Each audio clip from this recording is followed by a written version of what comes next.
Šodien nemīlīgais laiks Ukrainā turpinās, nav kā pirmās dienas, bet tās ir galvenais, ka mēs šodien varam nodot 5. leģionām, Ulmas armītei Cīrolai, ko visi Latvijā pazīst, kā kaujas mediķi, mašīnu,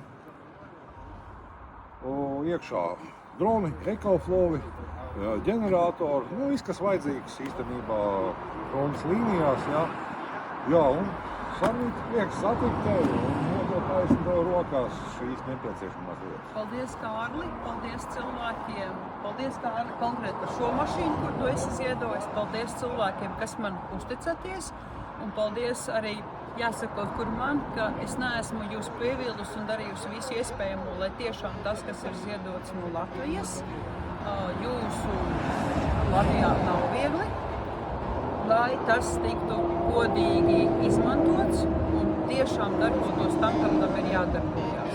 Mašīnas mums ir ļoti nepieciešams. Nekas nav mainījies, droni bliež.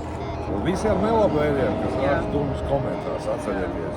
Suņi rei, bet karavāri ies tālāk. Tagad brauks.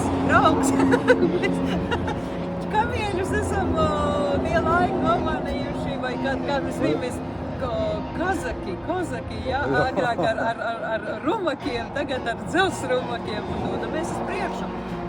Padomājiet, lielā, kas tur sanāk, 2., 3. lielākā pasaules valsts armija atrodas tikai tur, Ukrainā, mazumiņā. Kāpēc? Jūsu ziedojumi un Ukraiņu nesalaužamais gars. Un arī turpmāk ceram, ka Krieva armija atliks visos līdz uzvarai.